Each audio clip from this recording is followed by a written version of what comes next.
Hello, and welcome to my channel, A Blind Woman Speaks, where I talk about disability awareness and inclusion from the perspective of a blind white woman. My name is Kelsey Waters, and this is my original content. Today, we are delving into part 3 of our assistive technology discussion. Part 1 offered an introduction to what assistive technology is. In Part 2, I offered specific examples of assistive technology for the blind. And in the second half of the series, we are going to discuss 5 barriers to accessing technology for marginalized groups. Today, in Part 3, we will discuss the first 2 barriers: societal mindset and lack of mainstream access. In Part 4, we will discuss barriers 3 through 5, flawed data systems, cost, and discrimination. Technology is a tool, and like all tools, it can be used for good or bad. On the good side, technology has opened doors for opportunities, inclusion, and accessibility, broken barriers, significantly improved quality of life, allowed for medical breakthroughs that have saved lives, and paved the way for connections, communities, and constant communication all across the globe.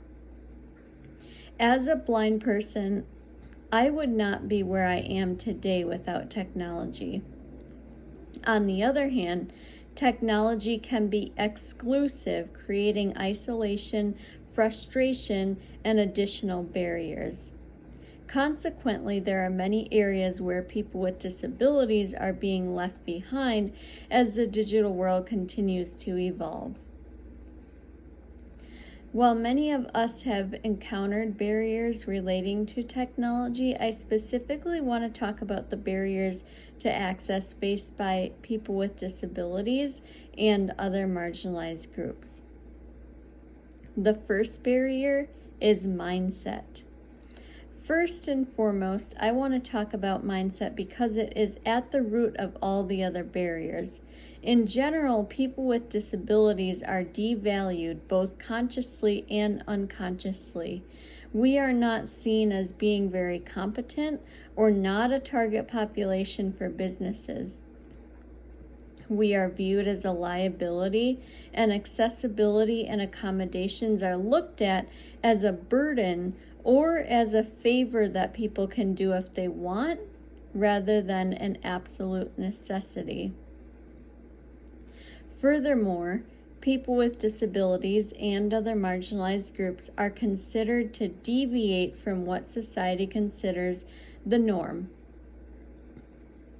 That is because our society is structured on white supremacy, ableism, and patriarchal values, to an extent where society doesn't recognize the ways that we are oppressing these groups until it is brought to the forefront. And even then, there's a great deal of resistance. In order to unlearn this harmful mindset and adopt a more inclusive approach, we have to start by asking the right questions. Some questions we should always ask are: who has the potential to be excluded or harmed by this system? How can we create a system that is inclusive of everyone or make up for systemic flaws that lead to exclusion? We need to factor in both visible and invisible exclusions. We have a shared responsibility to dig deep enough to explore how and where accessibility barriers occur, and to intentionally look for who is being excluded. Otherwise, it results in indirect exclusion of one or more populations that don't fit into the neat boxes we have created. Please keep this in mind. It is not enough to simply say that you try to be inclusive.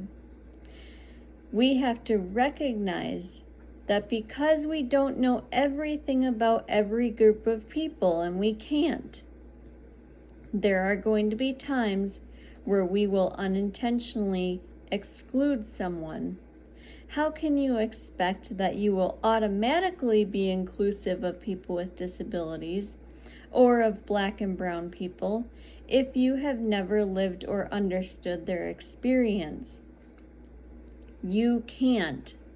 That is not something you can do automatically by default. That is why you have to intentionally build an understanding of what is exclusive and what each population needs. There are a few ways that you can do that. Use your empathetic imagination. Imagine what it would be like to live in another person's shoes. Imagine what barriers or challenges they might face that you may have never encountered, and how they might feel. Now, it might be hard to sit and think about what barriers somebody faces, but think about the things that you do on a daily basis. Go through your daily routine and say, okay, what would this be like if I was a person with a disability? What would this be like if I was Black or brown? What would this be like? Develop self-awareness around your own experience of privilege and oppression. Ask pertinent questions.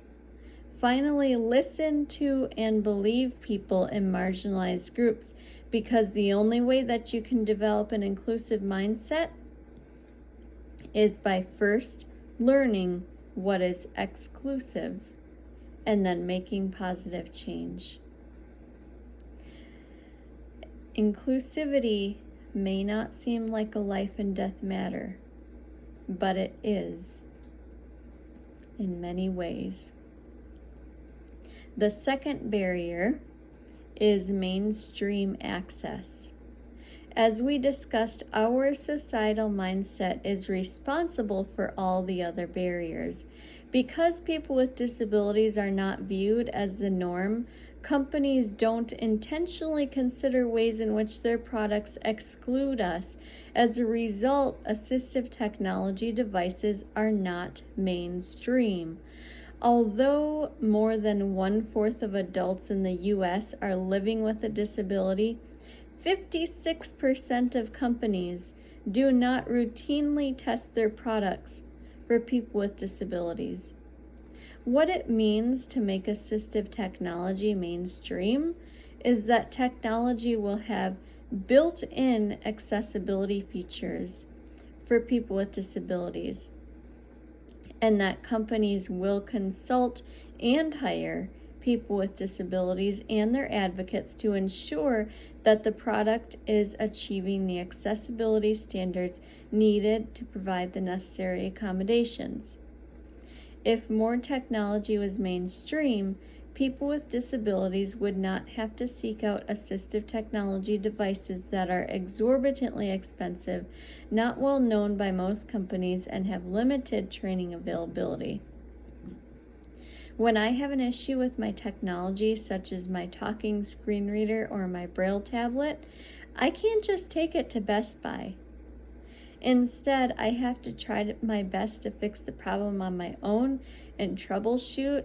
I may seek out help from the technology Facebook groups, or I may have to do it over the phone with the company, which presents its own challenges if you need hands-on assistance.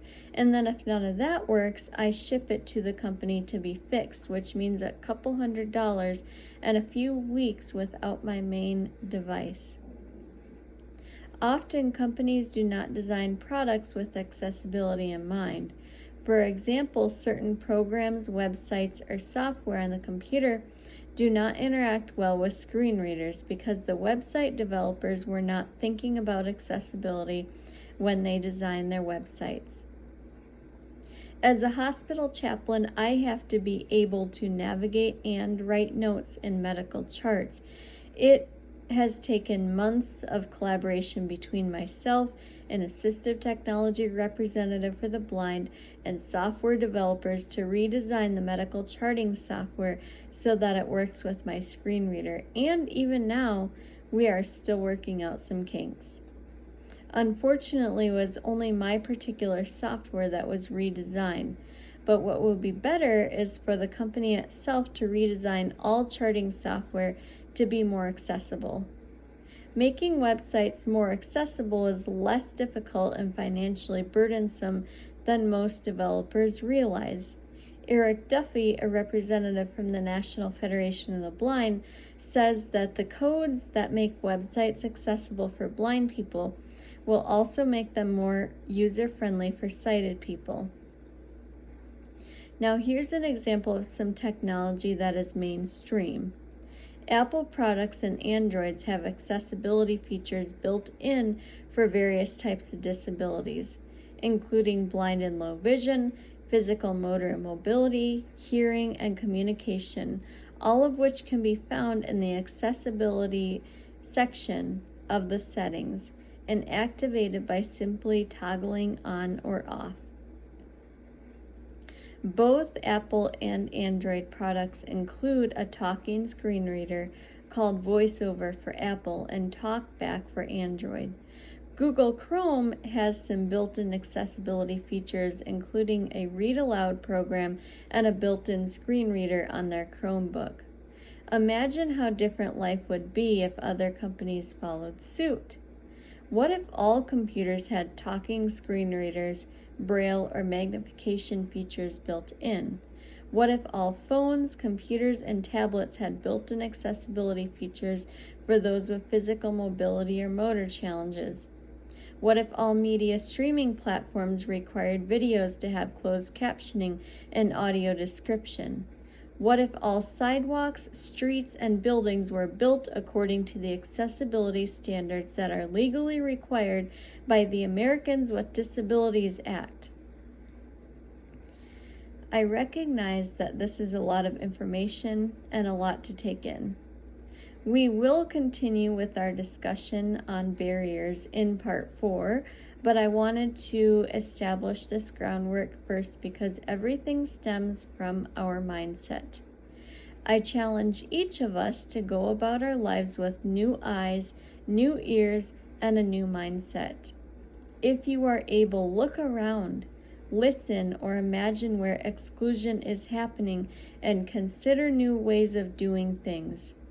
There is a lot that has been swept under the rug. Don't be afraid to lift that rug up, one corner at a time. Please don't hesitate to ask questions. In fact, I welcome your questions and look forward to them. Please find me on Facebook and YouTube. I also truthfully used to be on TikTok, Instagram, and Twitter, or X, but I have discontinued these because they are not accessible and too burdensome without assistance. So, Facebook and YouTube it is for now. Please feel free to like, comment, engage, share, ask questions, and talk about it.